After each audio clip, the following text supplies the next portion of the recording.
A little of my life history. The last week I tried to sit at the computer and do some typing, but I didn't even get through high school, so that would take forever to try and read it. So I will take a chance. Here, I've been married 40 years to the same man the end of the month, December. It's been a good 40 years.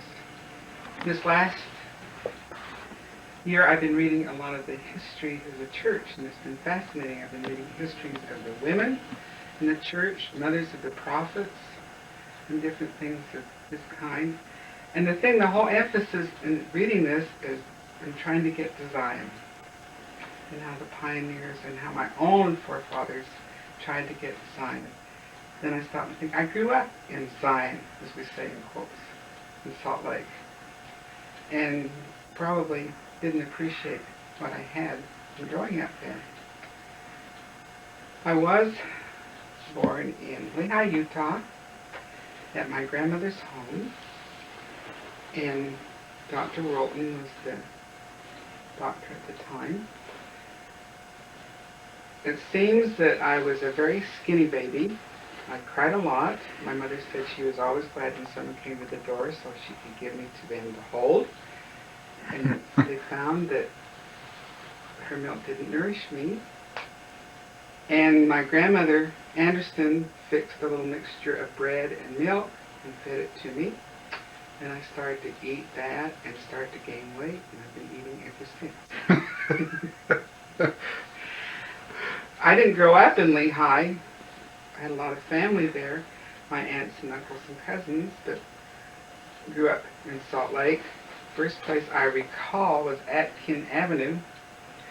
And I guess the reason I remember Atkin Avenue before I was 4 years old was that two of my mother's disciplinary actions, those of you who were at Grandma Johnson's funeral heard me mention some of these, but it seems that I kept going to my girlfriend's place to play down the street.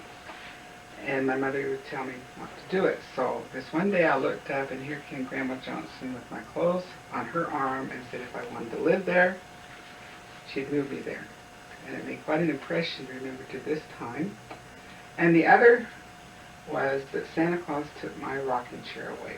I hadn't been a good girl apparently, and they said Santa Claus would take it, and he did. And I didn't see it for several days.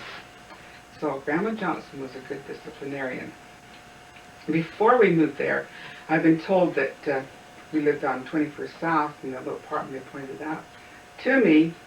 And so I was only about 2.5 years old, and Grandma gave me a note to go to the grocery store to buy something. And I guess it was just 2 doors down, and she felt quite confident, and Grandma Anderson was there. But I didn't stop at the grocery store. And I was gone quite a while, and finally called the police.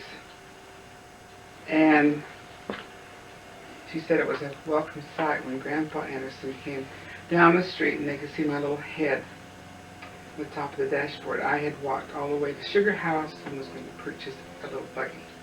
I wanted a doll buggy.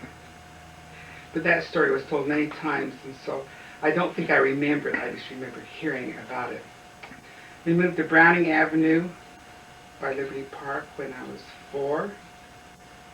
And so most of my memories are living at that point because it was our home until I went in the mission field and the folks moved to Murray. Lots of memories there. We had a lot of fun over at Liberty Park. Those days we could go over there and play, and as we got teenagers, we'd go over to the band concerts and the rowboats. If we had the money, we would go ice skating in the wintertime. But it was just a matter of a couple of blocks. I even fell in the water when the ice broke. They popped the whip, threw my back out. A lot of fun things, and I had a lot of friends when I was growing up, and it was fun. My music lessons started when I was 5 years old. Grandpa Johnson taught me how to play Catch the Sunshine. And then they started me with lessons, and when I was in 2nd grade, I was playing little marches for the boys and girls to march around. So I started an early time to play the piano. I do remember in kindergarten, Grandpa making a little Ferris wheel for me to take to school. and the little seats were made out of Matchbox cars, and I was quite the envy. And Grandpa was quite unique in being able to do things like this with his hands, and it was fun. Hawthorne was an interesting school because I grew up during the Depression, naturally, and no one had too much. If you had a pair of new shoes, maybe you'd wear those for Sunday and have a pair of school shoes, but usually you only had one pair of shoes. I remember in our home, we had a coal range, we had a furnace in the basement where you would have to bank the lump coal at night. No stoker, no gas water heater, no shower, but that was where everyone lived. Summertime you had cold baths, unless they heated the water on the little gas camp stove. But 1939 was the big year because we got us a refrigerator, we got an electric stove, we got the 1939 Ford that Grandpa drove for 10 years. Marcia was born. It was just a good year. Before that, my father had been working for National Biscuit Company, and as the story goes, they asked him to move to California, and he said he couldn't do that because he couldn't raise his family in California. So they let him go, and he went to work for Fetzer Building Company. I don't remember the title. I think he made $38 a month. Couldn't survive on that. Grandma went to work for selling Stay Form, a foundation garment, and did quite well. And then he started working for Metropolitan Life.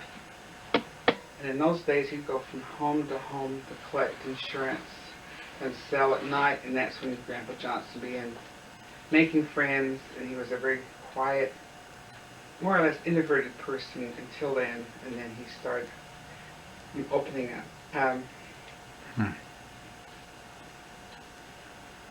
I took piano lessons in the 5th grade at McEwen School of Music, which is the McEwen home that still stands just below the Capitol on Main Street.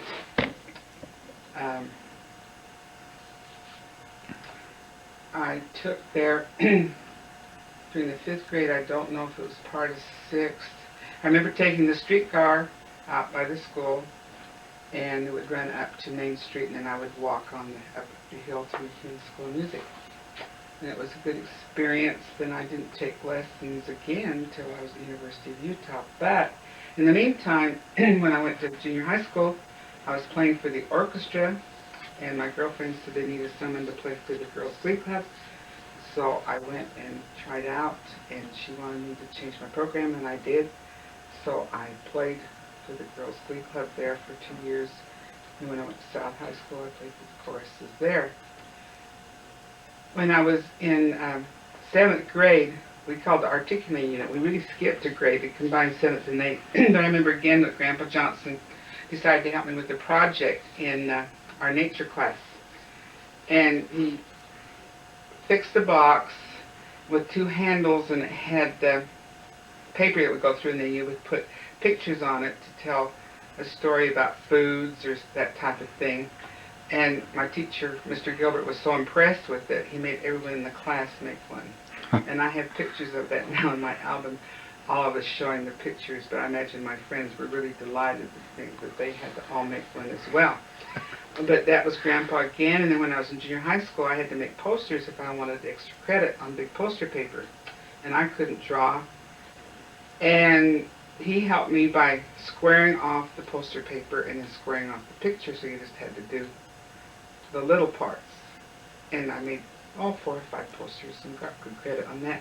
But I knew I wasn't an artist because when I was in 4th or 5th grade, I traced the ship. And my teacher was so impressed with this ship that I had traced and didn't tell her that she asked me to do 2 big ones on poster paper going in front of the class, one going one direction and one the other.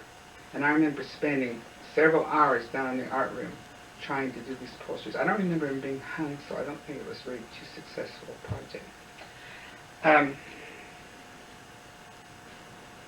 As I said, I had many friends as we went to junior high school in our ward, and we had a lot of fun together. it popped in my mind we would do silly things like girls do, and I remember one night we went over to the Waterloo Ward, and we came out of the show late at night. They'd have the ward shows, they'd call them, it cost you 10 cents to go to them, and we got in the middle of an intersection, there weren't many cars, and we started to see who could scream the loudest. And all of a sudden this gentleman came running out to save us, and he really chastised us, and to this day I know why. Because it sounded like one of us being killed for sure.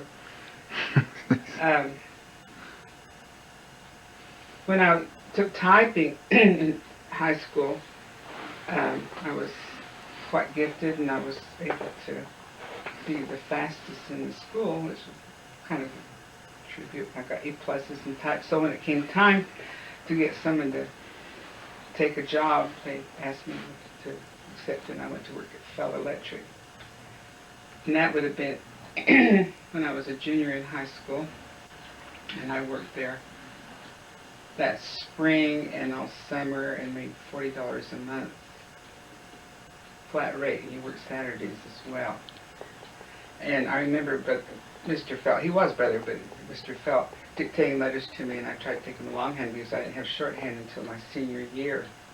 I worked for them, and then I went to work for the U.S. engineers, the dispatchers, for a few months, but it was before I could drive, because I know he wanted to send me out to to take these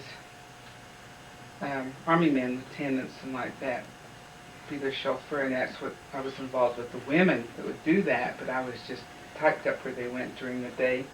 And then from there I went to work at W.T. Grant part-time when I was a senior, and that's when I go around to the cash registers and collect money. Then have the black police and just carry all this money out of the office from the registers and dump it out on the table and just count all the money. Before they had a counting machine, I worked in layaway there. And after I graduated from high school, I went to work for the U.S. Bureau of Mines up in the University of Utah campus. And of course, the University of campus wasn't the size it is now. With music, I was involved playing for the Schubert Singers in the community. I sang a double trio with the Orpheus Club, a men's group. I played for the Centennial Choir. They got together, of course, during 1947, and it was after that, I think it was the next year, I don't remember, but I played for them for a period of time. So I had a lot of opportunities. I remember playing, excuse me. Of course, the war came along in 1941, and that changed a lot of things for us. I remember rationing. You had shoe rationing, you had sugar rationing, you had gas rationing. We finally got a bicycle at our house because Grandpa was worried about getting around the foot insurance. We found that we had more shoes because you wanted to use your allotment. It was an interesting time. As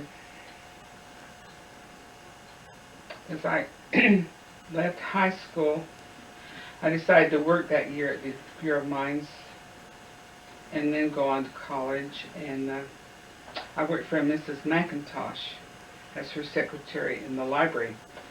It was an interesting experience. She was Catholic, and she would give me quite a bad time about my religion. And of course, I was only 17 at the time. That would be right. Excuse me. I was talking to someone the other day. Elder Lyman, one of the apostles in the church, was excommunicated at that time. And boy, I remember Mrs. McIntosh really gave me a bad time about my religion. I also, it just popped in my mind, I was having trouble with the cold and cramps. People talk so frank about those things now. And she'd have her tea every afternoon. And finally one day she convinced me I could have a cup of hot tea. And that made me feel better, but she never let me forget it. And so that's a lesson. Interesting. People want to challenge you, and then I'd forgotten about that one. Mrs. McIntosh committed suicide, and that was quite a thing for me because I decided to go down to BYU. No, I was enrolled at University of Utah. that was it. And they asked if I'd come back. I'd quit a week before she committed suicide, and they asked me to come back to work, and I would sign the letters. Assistant librarian, I didn't know much about it, but it was quite an experience. She'd taken cyanide, and we'd worked. Our desks were about 4 feet apart, and I worked with her for over a year. It was interesting when I went back to work. A friend of hers, where she was living, her friend and her husband, he came up to the office to see things, and he sat at her desk and just wept. And I always wondered what the story was with their relationship. But I worked there a month, and then I went down to BYU because it started later. And I spent a quarter there. Where'd you go to high school? South High School. Irving Junior High School, South High School. And then BYU. I'm trying to think if there's anything, so many pertinent things took place. I think I mentioned I played for the U.S. Soul. A gentleman that would dress as a woman and impersonate a woman, and I would accompany him in a lot of different places for him to sing for the servicemen. Mr. Trainer. Did the servicemen know he was a man? Yes, they knew he was a man. Oh, one thing that was interesting, as I grew up, the folks would have people in on Sunday evening, and they would go to other people's homes. And Mark Peterson and Emma Peterson were very close friends of Mom and Dad, and they would be at our home every so often. And their first home after they were married, short time after they were married, when I was a babe, they lived by Mark and Emma Peterson, and Mother used to tell me that Mark Peterson had tended me when I was a baby. This was kind of played an important part in my life. As they would come to the home, I remember the folks would come in and get me to play for the group. I'd have my pajamas on and all.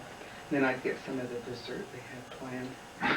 But it was a good experience for me because it had me playing in front of people. I guess the folks wanted me to show that I could play the piano. I don't know. We visited in their home several times. In those days, we used to go visit homes a lot, and I had wonderful cousins. Uncle Bernadette, William, and their children. Betty was my age. Lehigh, it was Laree, it was my age. That was Uncle Herman and Aunt Maisie's family. And we were called the triplets because we were the Grandma Anderson's 3 granddaughters at the same age. And I really enjoyed my cousins a great deal. We'd have a lot of fun together and had a great life that way. After going down to BYU, then I went to work at ZCMI Wholesale Hardware as a secretary in the pool, and worked for about 7 or 8 buyers doing their letters and like that, used a dictaphone and some shorthand, and enjoyed that. And then I decided in '47 to go back to school and went down to BYU. And when I went down there, I played for the Madsons, Florence Jefferson Madsen and Franklin Madsen, and made 50 cents an hour doing that. Good training, because I'd spend all afternoon playing for vocal students.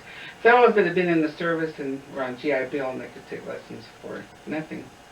And they'd just come and Franklin Madsen say, entertain me, and so I would play what they brought and help my sight reading, and met a lot of fellows that way. Played for the Men's Glee Club, played for the regular chorus, and that's when I got acquainted with the Messiah first, was playing for that. Then, let's see, 47, 48, went back to work at ZCMI Wholesale Hardware. Then the bishop called me in and asked me if I'd go on a mission. And by then, I was 23, and that was the year that Ray got married in January. And I went on a mission. He got married at 19. I went on a mission at 23, and Grandma Johnson cried and cried because I was going to be an old maid, and he'd married too young. Well, I made the choice. He did. He made not the best choice. Mark Peterson did interview me to go on my mission. Yeah. Grandpa Johnson always said he came to our home to interview me. That is not correct. I went to his office. He asked me where I wanted to go, and I said Hawaii. And when I got my mission call, it was to Hawaii. With one stipulation that I could not leave until I played for the Schubert Singers concert in May. And so my mission call came in February, and because of a strike and all, I went in the mission home in June and did not sail until the 4th of July for Hawaii. Did you take a train to Los Angeles or something? Took a train to Los Angeles, had a berth, and they put my companion and I in the same berth, and she was a girl the same size as I was. She slept on the inside, and I just remember the porters going by hitting me because my behind would be sticking out in the aisle. I did not get much sleep that night. In fact, the night before she stayed in our place, and I didn't get much sleep then. That's a pattern in my life, I guess. When I get tight, I don't sleep. Was it just one night you had to do that? Well, see, when we went in the mission home, it was that.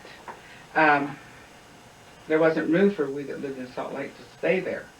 So we stayed in our homes, and then we just go up there for the classes. And I know that when I tell people I had a couple of dates when I was in the mission home, I went bowling with a fellow, and I had went out to dinner, and it was just different in those days. Yes. Oscar Kirkham set me apart as a missionary. Was he a general authority at the time? Yeah, it was in the 70s, I believe. And, I don't remember his name, a fellow that I had kind of dated. I know he wrote for a while, and then wanted my picture, but I didn't send him a picture. Let that go by. In the mission field, again, I was assigned to the office on Beretania Street on Oahu in Honolulu, and was there for about 6 months. But a month after that, the mission president sent me to Kapa'a to be a companion to an older woman because her husband was not well, and they sent him to Lanai, hoping that it would be a little higher because it did have some palm trees. So they split up the couple? Pine trees, not palm trees. Yeah. A husband and wife, they split them up? Right. And I was her companion, lived in the home with 2 elders, a small 2-bedroom place on Kapa'a. Sister McLean was not happy about the situation, and she was nice to me, but she did not want to do missionary work, and it was a kind of a challenge. I remember that we had an alert for a tidal wave, and the elders said that we weren't going to leave the home, and we were the only ones, I think, that stayed down on the, because our home was on the beach practically. Then I went back to the mission office, and then the mission president was touring the mission and took me to represent the Relief Society because Sister Smith was not able to travel. As I checked it out, dates, apparently he was, I thought, an elderly man. He was all of about 63 or 64, so that would make Sister Smith about the same age. So it's all relative. That was a great experience. I got to be on all the islands and met a lot of the missionaries, and I would speak representing the Relief Society. I remember when I was called on my mission, it was the most terrifying thing for me to give my farewell speech because I always was behind the piano or the organ, but the man used to, I was appreciative of the crowd that was there. I had the Schubert Singers sing, which brought in quite a few. It was, and I had a friend that said they didn't even try to come in because there was no room upstairs. Did Grandma become supportive of your mission? Oh yeah, right. And my mission, they sent me $50 a month. We lived in style. Because the homes were just $10 a month to rent, and that furnished all your utilities and everything. And we sailed over on the Lurleen. No, I sailed back on the Lurleen. I went over on the USS Monroe, and there were only 100 passengers, and because of the strike, they did not dock in Hawaii. They came out on a tugboat and took my companion, Sister Larkin, and myself off the ship. Only 2. What was the strike? Was it dock workers or something that were on strike? Yeah, and they just would not sail into Hawaii, so we did not get the greeting. They left us there on the wharf, and the mission president and Sister Robinson came to greet us, and he was sure we weren't missionaries, and she said, we must be. And so they came and asked, and we said, yes, we were the missionaries. So that was a wonderful experience. The thing that was really special about being there in 1950, it was 100th centennial, and when I toured the mission, went to Maui, the people were very appreciative of the fact I could play the organ and piano. So I went over to, we call her Sister Chris from North Christensen. She taught tap and ballet, and I played for those classes, and we were missionary companions, and then planned a big centennial program. And George Albert Smith was there, and made little crepe paper costumes for all these little Hawaiian girls to be in the program. And then went back to Oahu, and I directed the choirs, and it was quite a nice experience. The older sister had been there with her husband and taught them how to sing the Hallelujah chorus. And so when I was able to direct just singing that, and when you have the Hawaiians singing, they sing with their heart. It was a great experience to be there. Came back on the Lorraine with 14 missionaries, dated a couple of them after I got home. Then met Paul Dahl, the common friend. How long after you got home? I got home March 10th. He called me June something, and Bob Clark was our common friend, and we met in the living room. Well, Dad went into quite a bit of detail. Tell me the whole story from your side. Well, I just remembered I was out shining my car. I had a little car when I got back. Grandma had saved $500, and I was able to buy a car because the folks had moved to Murray while I was in the mission field. That was an important part. And I was devastated that they had bought an acre of ground, and I thought, when the elders asked me how much land that was, I thought, and I saw about the size of Liberty Park, and they bought that. But an acre was quite a bit to me, and so when I got home, I bought this little car because ECMI, Wholesale Hardware, had moved out to where the old Remington ran during the war, where they made war parts. Had moved out there, so I needed transportation. And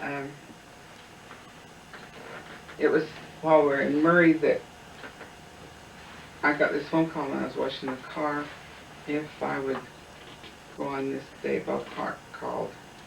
And I had met Bob Clark a week or two before because he'd come to take Donna out, because Donna was waiting for Arnold, and these missionaries would come to meet her after being Arnold's friend. So I thought, well, I'd like to get better acquainted with Bob Clark, so sure, I'll go.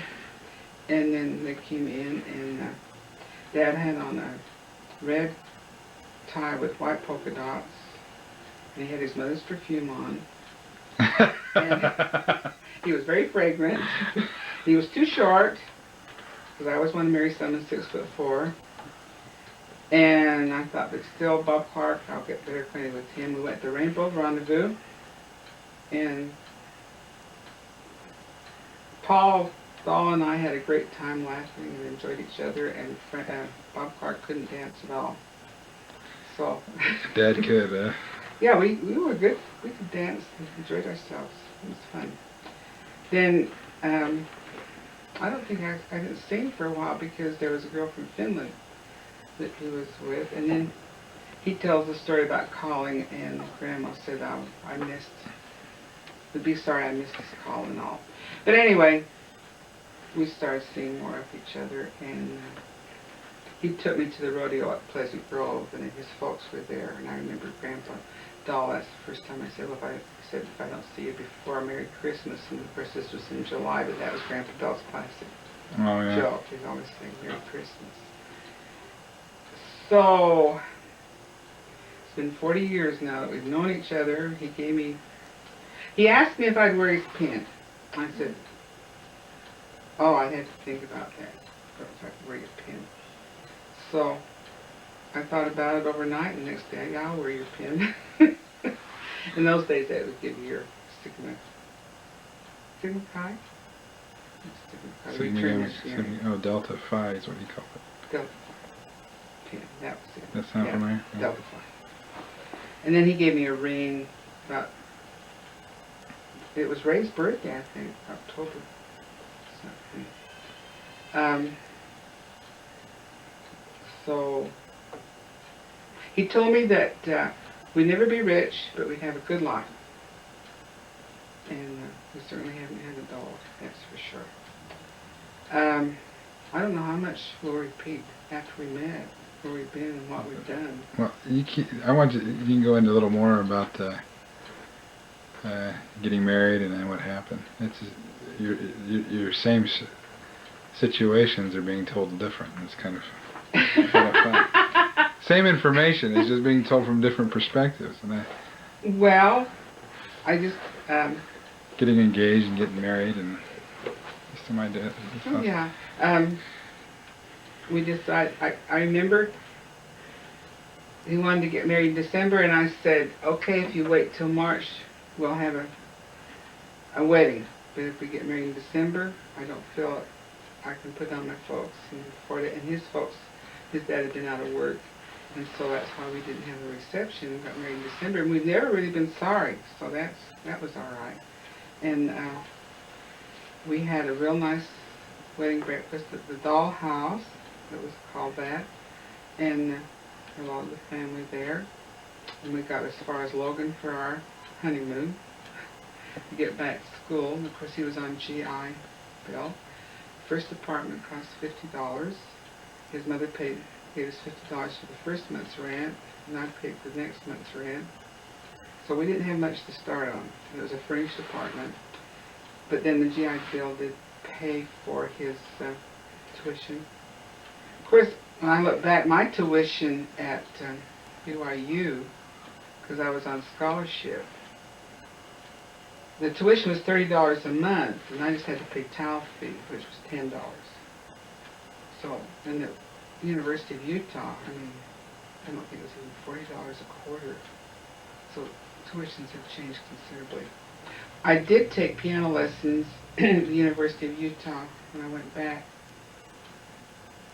It would be 45 or something from Mr. Peterson to keyboard harmony there. So that's all the piano lessons I had was up to 5th grade and that time at the University of Utah, but I always accompanied groups. And that's where I feel like I got my training. So back to our courtship and marriage. We got established in a little apartment there in Provo. It was a cute apartment. We enjoyed it. And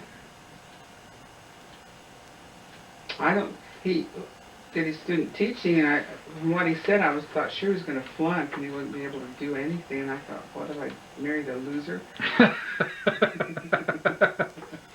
But when he got his grade, he had an A. He had done great. Oh, he got my first job for me. We got married 27th. I went to work the 4th of January. When I quit, the manager there couldn't believe that I'd come to work that soon after I was married. But I was mature. That was a good job because I was a receptionist and did secretarial work there. But it had been his missionary companion's wife job, and she quit. So that's how I got the job. I did quit before Dave was born, about 6 months, because I had a couple of miscarriages before that. I remember on his graduation that we invited a lot of the family. We had my folks, his Aunt Evelyn, Uncle Henry, a couple of other aunts of his, and then Dorton Allen. And Dorton Allen showed up the night before, and she and I were expecting, she was expecting Jeff and I was expecting David, and they walked in and Alan said, now Dort isn't feeling well. She can't do very much. Okay. But the thing that was interesting that they came to help us move, and the next day after this, because we had to get back up to live, we were going to live in the Days home in Murray, which was just down the street, 64th from the folks, free of rent just to take care of the home. So they came down with a truck to help us move. And we got up there, and Dwayne Hill's wedding was that night, and Dad was best man. So that was interesting. By that time, we knew that we were going to go to Escalante. I didn't know where Escalante was. Couldn't find it on the map. They said that our salary would be $29.50 a year. Then that was with Franklin West, and then when William E. Barrett came in, they raised it to $3,200 with a clause $500 that they would take back when the cost of living was stabilized. However, we were able to rent a home for, it was $35 a month, furnished, 2-bedroom, coal stove. Learned how to cook on coal again, burned a couple cakes, couldn't make the water boil the bottled fruit. But it was good 2 years for us to be there. The second year we moved into another home. Then he suggested that we'd like to move where there's a hospital. And that's when we went to Cedar. Of course, Greg was born while we were in Escalante. Dave was only a month old when we went down. And I took Dave to the Well Baby Clinic, and they said he had a heart murmur. And I was devastated because I lost a cousin when he was 17 with a heart condition. And as we all know, that it wasn't serious. It was a congenital heart, but I was upset at the time. Greg, we had to leave at Panguitch for a week after he was born because he was premature, but he weighed 6 pounds. So they didn't really call him premature, but he wouldn't wake up to eat. The mail truck came over and said that we yelled to Dad and said, "Hey, Dahl, you can go pick your kid up." And so we went over to get Greg. Dad had come every night when the 5 days I was in the hospital. And the roads weren't serviced or anything. When we moved in, we had to ford 2 little streams. It was like pioneers for sure. My, we just got to Escalante, John. You said Dad took a long time. How are we doing? You're doing all right. Just speed up. No, you're doing fine. You want a drink of water? No. Escalante was beautiful country, and we enjoyed being there. The thing that was ironic about going to Escalante to live, I'd been down at the parks with my cousins when we were in high school and looked down at Tropic, and I said, who would ever live there? And we went far, far east of Tropic. But it was good for marriage to be away, and we enjoyed it. Started our life of moving around. Then we did go to Cedar. It seemed like we had to move around to have another baby, and that's when Sam came into our life. There was 5 years, basically, between Greg and Sam. We lived in the granary. You've all heard about the granary. We had lots of memories there. And, of course, I started piano lessons in Escalante because when we figured our bills, we had nothing for food. And I gave piano lessons for 75 cents. And they let us charge food at the grocery store. Okay. And they wrote it down in the ledger. And then when we paid it off with some money we got to go to summer school, it was less than $150. They gave me my first pair, Paul, my first pair of stretch. Now, once he brought them home, I said, I can't wear those. And he said, but look, they stretch. And so that's when they first came out. Cedar City was good to us. The little granary, we had new furniture, and it was furnished real cute. Our landlord lady said how she liked the way we fixed it, and she wanted us to leave the curtains that fixed. It cost hardly anything. All right. So our first home cost $10,000. Dad worked the forest service to make the $500 down payment. And it was a little 2-bedroom home. And he built me finally a music room downstairs that was finally completed with shelves for my music and all when we moved from there. In the meantime, I taught piano downstairs on an old piano that we paid $50 for, refinished. And then we were asked to go to Eugene, Oregon. We were convinced we didn't want to leave Cedar City. We were happy. He was in the Institute, and it was a good position. But there was special reasons, I'm sure. When we arrived in Eugene, sight unseen, just took our breath away how green it was after being in southern Utah. Beautiful Mackenzie Pass and all. It was exciting. But then that's when we lived in the Institute, and that was an interesting experience for sure. Only had one student walk into the bedroom when I was dressing, but they used our kitchen facilities, and the class was right behind the kitchen, the classroom, and they'd have dances there and meetings, and I would take the 3 boys down to church in the main part of town, and then come back to the building, not to have meetings, but they needed to get to Sunday school. I remember telling them to be real quiet, and one time Sam walked in and he said, "Hi guys," right in the middle of their real quiet meetings. They asked that I not do a roast on Fast Sunday because it was hard to fast when there was a roast. They had the silent reading in the Institute? Well, They had had fast meeting, yeah. church in the Institute? Yeah, Oh, I they had see. church there, so we've been involved with single words for a long time. I guess. And that's when I was expecting John, and they burned sawdust in the sawdust furnace, and the smell was something else. But we didn't have any money. Gas was what, 17 or 19 cents a gallon?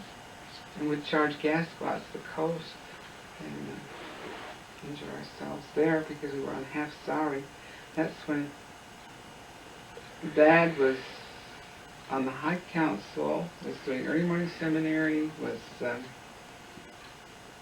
institute director, going to school, all these things.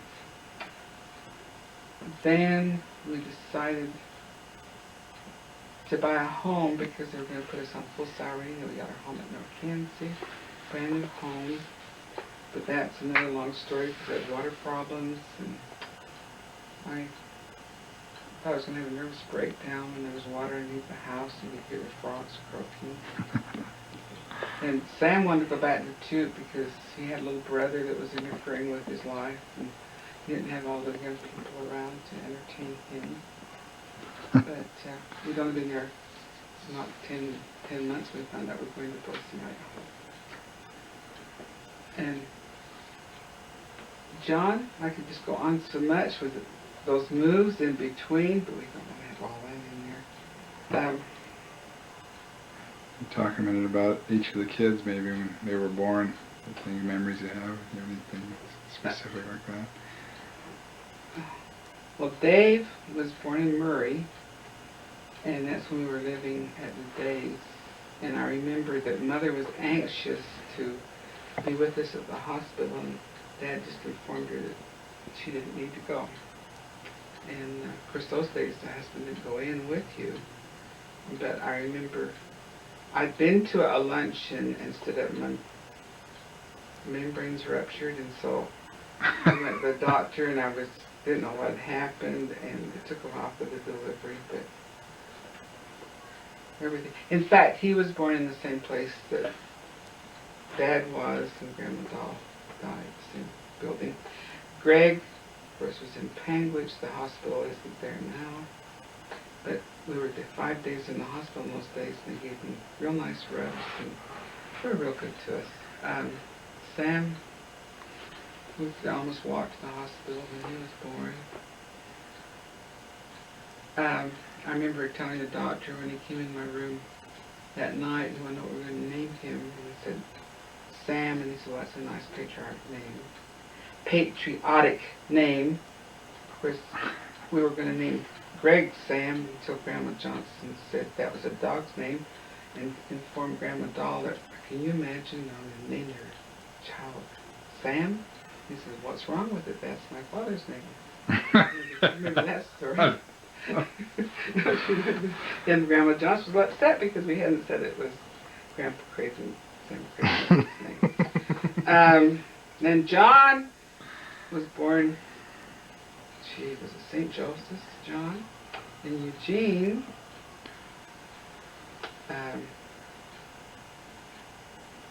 I just remember the doctor was real strict with me about putting weight on.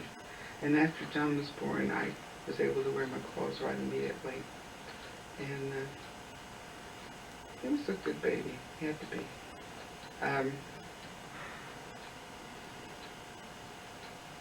And that's when Greg had his appendix out was then. He was just in 2nd grade when we were there. So it was an interesting year. Boise, after we left Eugene, we had 2 different homes there. Lamb High for a year. And after our new home on North Kenzie, that was a real letdown. But kids adjusted well. In fact, Dave and Greg went to Hawthorne School there. And then we moved to Day Drive in the 3rd Ward. We enjoyed that. And then Paula was born, I don't remember, St. Luke's, I think was the hospital. She was born. And of course I was delighted to finally have a girl, and they were so kind. They cleaned her up and put her on my arm to come out and show to Dad. He was just would not show any real interest and excitement. That's just the way he finally got a girl. As excited as can be, huh? Yeah. Oh, then should give the dates on those, but the thing we remember is going back after 3 years in Boise. Then we headed for Utah to go back to school again. And of course, all this time, that's when your dad had finished up his master's degree, and all we'd gone to school in North Law, come back to summer schools. Sam and John wouldn't remember the summer schools like Dave and Greg. They were a real important part of their life every summer. Going back and staying with Grandma and Grandpa Johnson, and Dad was working on his master's degree, and like that. Boise was a good program for Dad. He had over 300 students there.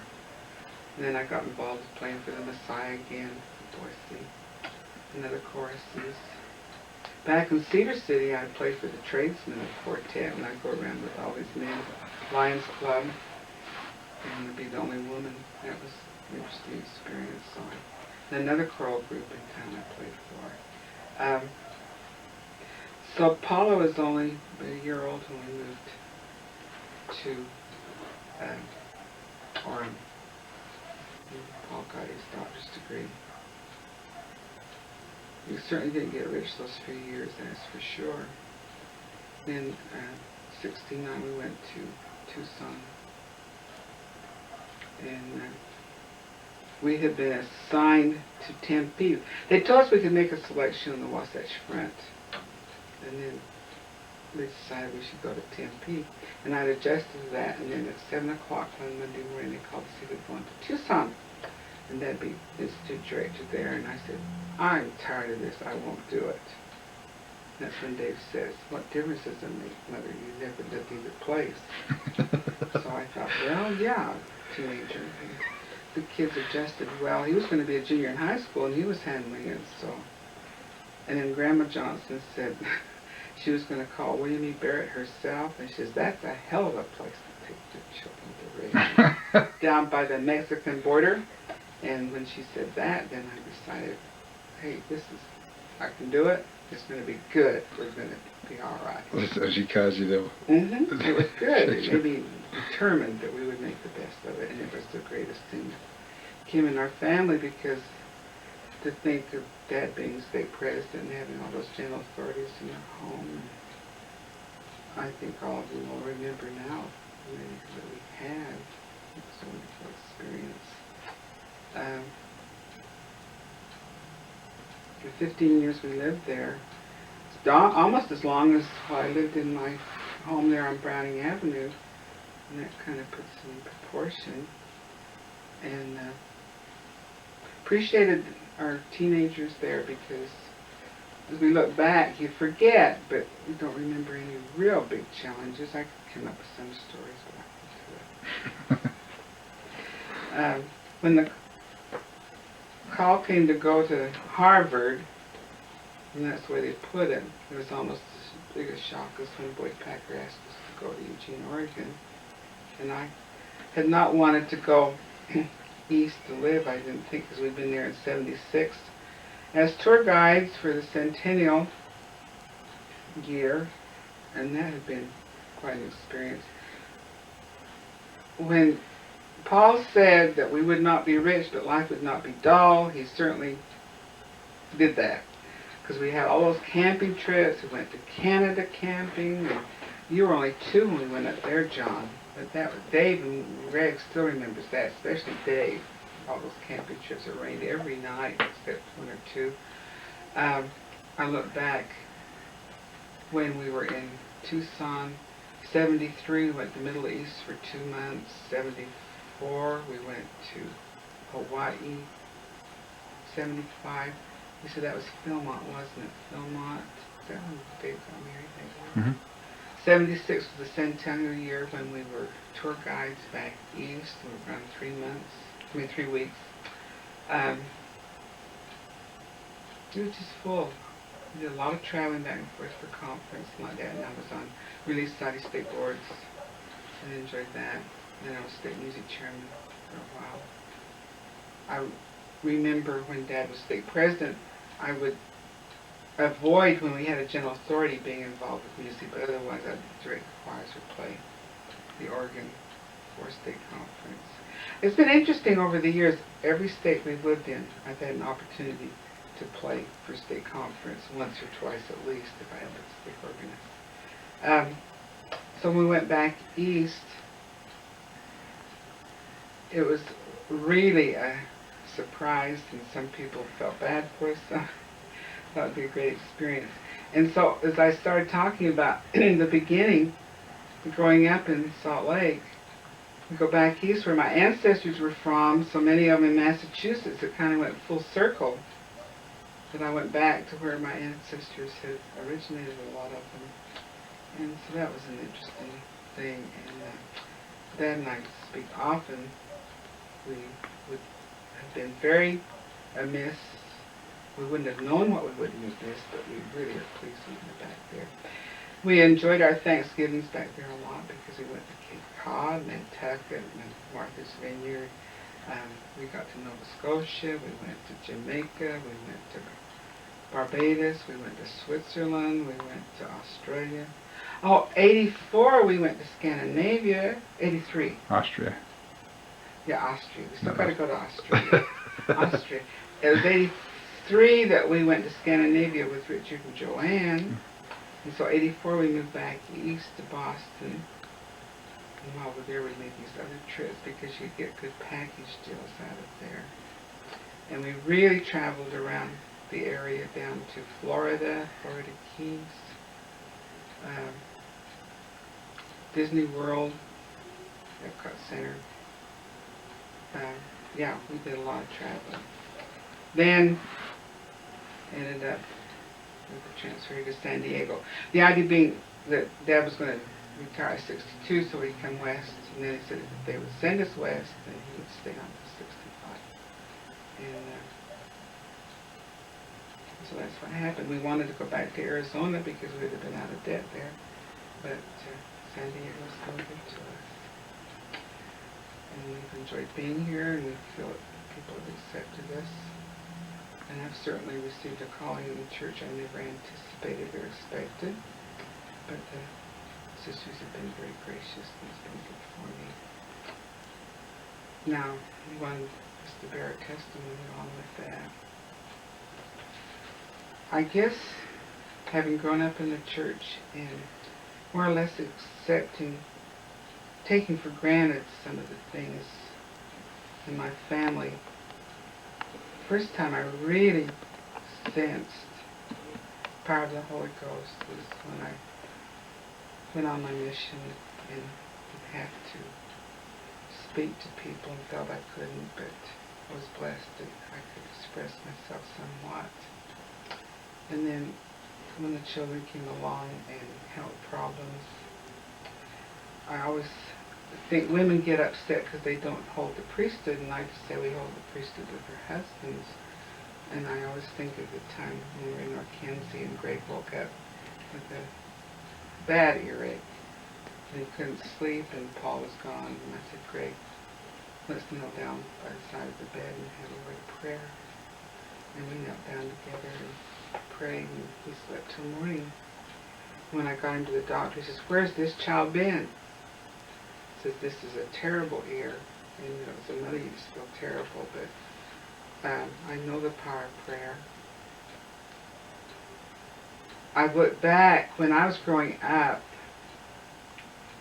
we did not study in the home religion like young people do nowadays. Mother taught seminary for 20 years, but Dad had begun in the evening, and I remember these young people now at 8 and 10, they know the Book of Mormon and all. I didn't even know what the Book of Mormon was when Mother sent me in to get it once when she was talking to some people. We went back east, and they asked me to teach New Testament in seminary. I said, oh, I can't do that. But that was a wonderful experience for me to get in and study the Bible. And then I took a class from Dad in the Doctrine and Covenants and enjoyed that. But this year, took a class from Dad in the Book of Mormon, and I still didn't get a feel for it. But it was this calling. I don't want to get emotional. And many nights I can't sleep, and you hear people say this, but I really made a point of studying the Book of Mormon as the prophet has asked. And as I've talked to the sisters, 3rd Nephi has just been so strong in my mind as it talks about the Savior coming to the continent and how he said it. They try to have the people hear his voice and they don't understand, and he comes 3 times and finally said, they say, here's Christ and all. Now he teaches the people, teaches them how to pray, and all these wonderful things about baptism, repentance. And then I think it was 17 in 3rd Nephi where it says, he realized that people were still confused, and he said, you must ponder and study the scriptures to understand. And as we talk about families and the problems with families, I thought it was quite interesting as we read about Lehi and Sariah with their own family.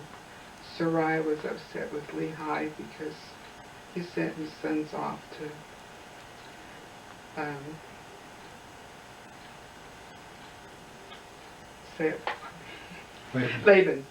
Laban, and to get the records, and she was worried about them, and then Laman and Laban, how rebellious they were, and how they treated Nephi, and then when they went back to get Ishmael's family. And still, as you pick up the Book of Mormon at the beginning, it says, I, Nephi, born of goodly parents, and never doubted the Lord.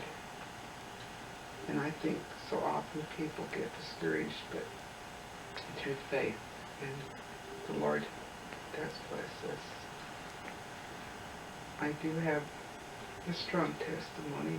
I know that Christ lived and died for me, as for each one of us, and I'm indeed grateful for our family and the closeness we have. And for some reason, Father in heaven has seen fit to bless us as a family. And as I've said, I can't go around and brag, but I'm proud. And we shouldn't be proud. That's a word they say we shouldn't use. But it's a good feeling. But I do say that we never have it made. And I know that Satan's power is there. And if he can destroy, and we don't stay humble and pray for his blessings, that this testimony can be taken away from us at any time. So we must be prayerful and stay close to him. So I do want my family to know I have a strong testimony. The gospel, and I'm so thankful I was born into the church, and you hear this so often. I don't think I would have made a very good pioneer. But I guess I can look back on our life. We've been pioneers in our own way, because there's not many that have moved and done the things that your dad and I have been able to do together.